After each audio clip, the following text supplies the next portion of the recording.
Well, Harvey, congratulations on getting your man of the match in your first appearance for Woking, and welcome to the club. Thanks very much. Delighted to be here, delighted to get man of the match, but absolutely gutted with the result. I think we had enough chances to put it away first half, and myself as well had a chance, but sometimes that happens and we've got to bounce back.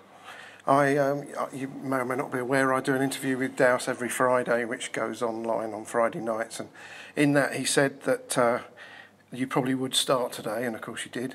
And he said he wasn't necessarily expecting loads of goals from you, but he said you'd certainly be setting some up, but you've gone and proved him wrong by scoring one. Yeah, obviously it's good to score goals, and that's what I want to do. Being a striker, I want to score as many goals as I can and help the team, but obviously assisting as well is a big part of my game. And you certainly put yourself about, to use the usual phrase, in the first half. Well, throughout the game, didn't you? Yeah. That's typical of your style of play, is it? Yeah, always working hard. Like, I take it personal. If the other team have got the ball, I want to win it back. I want to help my team as much as I can, get us up the pitch. Right, and you mentioned the first half chance. Describe that. It's a great ball from Max, to be fair, absolute class. Gone through, I thought the keeper was coming out quicker. Should have had a touch like I did for the second goal. That's when I've gone through the second goal. I thought I'll try and make it right, try and do what I did different. And luckily I didn't make the same mistake twice. And you've been on loan for the last month or so at Hungerford, haven't you? Yeah. Which obviously is in the same league. Yeah. Shouldn't probably ask this really, but comparing the two clubs? That's a massive difference. Obviously, Hungerford are struggling at the minute. But yeah, completely different fans. You get like 400, 300 fans at Hungerford coming here. It's just absolutely crazy. And how does this league, you've got quite a bit of experience of it now, half a dozen games or so. Yeah. How does it compare to under-23 matches? It's so much better. Obviously for me as well, working hard, I want to put myself about. I'm not about this pretty stuff. I want to have a scrap with centre-halves, and yeah, it's completely different. It's what most 23s should be doing, getting out on loan to men's football, because when they go play men's football, people my age, they haven't got a clue. They're not physical enough and they're not ready to play. Sure.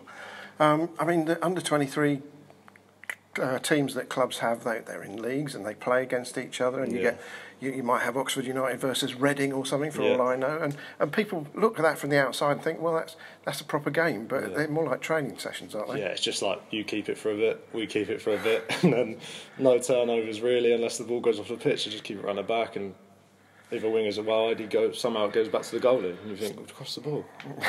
So is there a sort of unspoken agreement that no one will tackle anyone because you don't want to injure an opponent? Not really, but that's how it seems.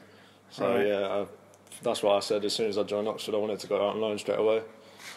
So this is proper men's football with playing for points which matter in front of crowds instead of 3 scouts and a dog. Is that pretty much the comparison? Yeah, very much. And everyone wants to win. Like, obviously in there, the lads are absolutely gutted we haven't won, and then if you play 23s football, if you go in, lose 2-1, music, everyone's laughing and joking. That's just not what I'm about. I want to take it seriously and get in as quick as I can. Sure. Can I ask how old you are? I'm 19. I thought you were 19 because I keep reading everywhere that you're 18. Yeah, it said on the website I was 18. I thought you were 19. Yeah, 19. And originally you were at Portsmouth, weren't you? Did you start there as a young lad? Yeah, I signed there when I was 15. Went till I was 17, my second year scholarship.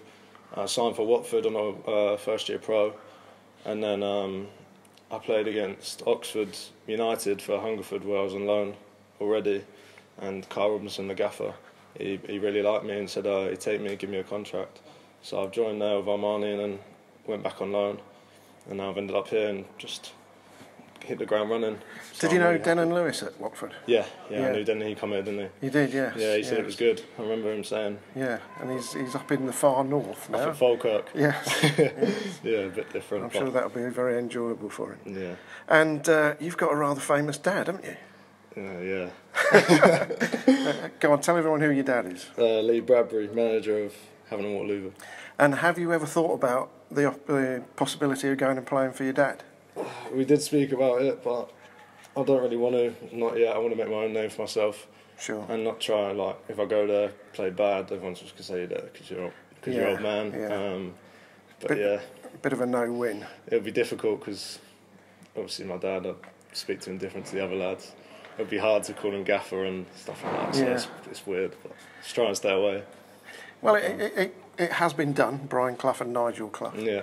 But I suppose there aren't too many examples of it. No. Anyway, next week the FA Cup. Do you know if you're going to be allowed to play in the FA Cup? I'm not sure yet. I haven't spoke to Oxford about it yet, but I'm sure I'll find out in a week, and I'll be ready to play if I'm called upon. Let's hope they give you permission, and congratulations again on man of the match. Fantastic goal, great debut. Thanks very much. Thank you very much. Cheers.